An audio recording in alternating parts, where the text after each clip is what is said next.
Hello and welcome to Conservative to America. I'm your host, Holcomb, and today we are going over tons of top American news stories. Lots of things happened over the weekend. Lots of tragedy. There was, of course, the stabbing in Walmart in this nation, which our hearts go out to. In that story, there was a good guy with the gun who stopped the bad guy with the knife, and it showed the need for people like that in this country. It was wonderful that the guy was able to stop him. It's sad that that tragedy happened, and our hearts here at Conservative to America go out to the victims at that Walmart. Um, and then there was a shooting in New York City. Our hearts go out to the victims of there, where a cop was shot and civilians, and a cop got killed. I think there were three cops shot, one was killed, and many civilians. So our hearts go out to them. I think it was either four shot or four dead. I can't exactly remember what exactly it was, but our hearts go out to them no matter what, and their families and the victims. We will not state the names of either one of the murders. One we don't know the name yet, and then the other one they release it. But you don't want to rally those people and give their names because oftentimes they do it for the fame. They want to be remembered by history for that, and it's sad. But we will not give them that satisfaction of giving their name. Um, so, on another note, into American politics. In North Carolina, there's a big announcement. And I'll let you announce it for him, and I'll let him announce it for himself. But former Democratic Governor Roy Cooper is running for a big office. It wasn't always this hard because being in the middle class meant something. You could afford a home, your kids went to good schools, your job paid enough to cover the basics, and most summers you could get away for a few days. For the most part, life was pretty good. I'm Roy Cooper, and I know that today for too many Americans, the middle class feels like a distant dream. Meanwhile, the biggest corporations and the richest Americans have grabbed unimaginable wealth at your expense. It's time for that to change. I grew up in Nash County working on the farm every summer. My mom was a public school teacher, my dad a small town lawyer and farmer. It's where I started my family, taught Sunday school for years, and started my law practice that helped everyday people and small businesses. When you made me your attorney general, I prosecuted criminals and took on scammers, big banks, and drug companies. When you made me your governor, we balanced the state budget every year and worked with Republicans to raise teacher pay, recruit thousands of better paying jobs, and expand Medicaid to more than 650,000 working North Carolinians. But right now, our country's facing a moment as fragile as any I can remember. And the decisions we make in the next election will determine if we even have a middle class in America anymore. I never really wanted to go to Washington. I just wanted to serve the people of North Carolina right here where I've lived all my life. But these are not ordinary times.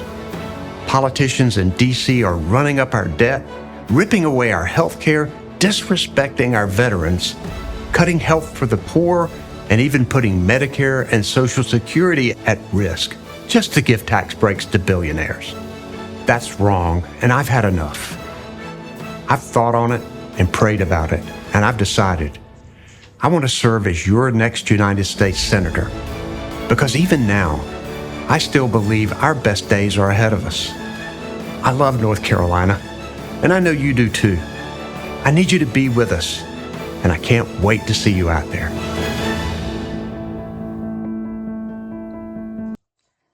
I'd like to go ahead. There was a lot of false information there. He was referring to Republicans. He never named them by name, but he said the people in Washington now are looking to give tax breaks to billionaires. Not true. No tax on tips. Okay, number one, billionaires don't take taxes. Don't take tips. Okay, millionaires they don't take tips. Okay, no tax on tips is targeted for the working class. It's targeted for the middle class. It was a gift. Another thing too, no tax on overtime. Okay, overtime isn't something that white collar Americans deal with. That's a blue collar thing. And the GOP is helping them. Why? Because the Republican Party is the party of the middle class, it's the party of the working man, and it's the friend of the working man and the friend of the middle class. The Democratic Party is the enemy. They hide in the dark. They're wolf in sheep's clothing, and it's truth. He said the middle class is a distant dream today, and he's right. It is a distant dream, but it's because of Bidenomics. And then he said uh, in the next 2 years, it decides on whether we decide to build up the middle class. He's talking about in this upcoming election. It decides where America will be, and he's right. If you elect Democrats, there will be 2 more years of Democrat economic policy. We'll get another taste of what it was like under Biden. But if you elect Republicans, we will be able to continue on the Trump economic system and Republican economic system, and the economic system that helps out the working class. We'll be able to continue on that. And that's what happens whenever you elect Republicans. That's the reason why Republicans need to win back their majorities in the House and in the Senate to, in the end, win and, for lack of a better term, to conquer over the Democrats, to successfully put in a permanent economic system that cannot be trumped by Democrats, but will hold this country to the benefit of the middle class and the working man. And I think that we will see that if Republicans are reelected in 26. However, though, if guys like Roy Cooper end up getting in the Senate, they could flip the Senate. Unlikely still, even if Roy Cooper wins. And they can flip the House. Well, then you could kiss all the work that the Trump administration has done goodbye. That's the reason why this upcoming 2026 election, and while, yes, it's a year and a half away, Republicans, as they are getting ready for it, they need to continue to get ready for it, and people need to get fired up. Republican voters need to get fired up to turn out to the polls and to be fired up to continue the work of the Trump administration and the Republican-led Congress to hold our majorities in both houses. We are going to now shift over to 2028's election as we shift from 2026 to 2028. 2028, this is this month's July 2025 national poll with the ECP. And it shows JD Vance against the three Democratic front runners outside of Kamala Harris, which they've already done a poll with Kamala Harris, and she's actually not even a front runner. I was looking at it, I can't remember who is as likely to be the Republican nominee as what it was Kamala Harris, and it's crazy. But anyways, so if Vance is the nominee, we got Buttigieg at 43 to 44, 13% undecided. That's actually pretty good. AOC 41 to Vance's 44%. Really good. Newsom 42 to Vance's 45, 13% undecided. Vance is a very popular vice president. He's very charismatic vice president too. He can win. That's the thing. He can win, and he's popular. The question really is now kind of like what it was in 2024. It's not who's going to be the Republican nominee. It's who's going to be the vice presidential nominee. In 2028, I think that's the real question. Who's going to be the vice president nominee? And I think it all depends on who the nominee is. I think that if the nominee is for the Democratic Party is Josh Shapiro, then I think that they'll probably pick Dave McCormick out of Pennsylvania or Glenn Youngkin from Virginia. They'll pick someone out of a battleground state rather than Marco Rubio. But I could almost be convinced that JD Vance and Marco Rubio will run together in 2028. I could almost say that's a for sure as of right now, but that's still, though. I think that Marco Rubio is probably even going to make a run at the presidency. And he very well could be very successful. He's presidential material. But we're looking at the polls. Buttigieg has the best shot at winning, it looks like. But there's something about Buttigieg. I think Buttigieg is only he's only likable to a certain front, and it's a front of Democrats. I don't think that Republicans can vote for him. He's alienating. And it's not because he's homosexual, it's because of his economic policy. Like, not for like because America's bigoted or anything. No, that's not it at all. It's because of purely it's something about his personality that people don't like.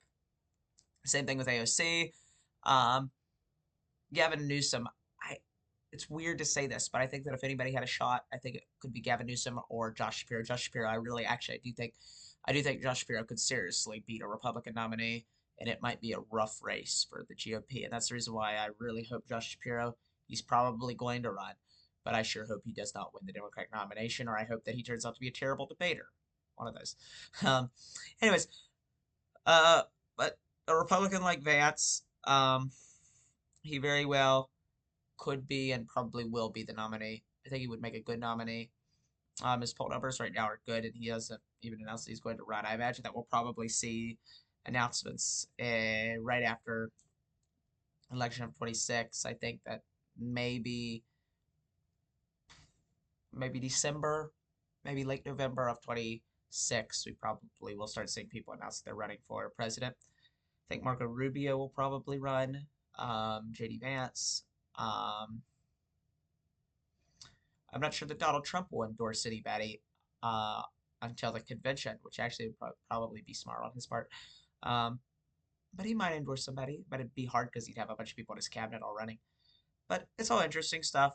Uh, all I can say is that the Republican future looks bright as we head into 2030 and as they begin to uh, Republican states like Texas and Florida and Tennessee begin to get more electoral votes, and Democrat states like California, New York, Massachusetts, Rhode Island all lose electoral votes and they shift towards Republican states. It looks like a red wall will be built to hold Republicans at least for that decade, and if trends continue, then to hold them for a decade more.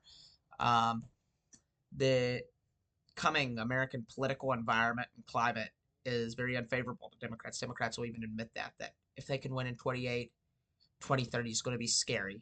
Not 2030, but 2032 will be a scary election for them because it will favor Republicans like nobody's business. Senate elections, they'll always stay the same because there's always the same amount of states and no redistricting happens with Senate elections because it's 2 senators per state and they're the whole state. But House elections, well, whenever you start shifting those over, well, then you get a lot of Republicans in the House, and that could really help out Republican majorities.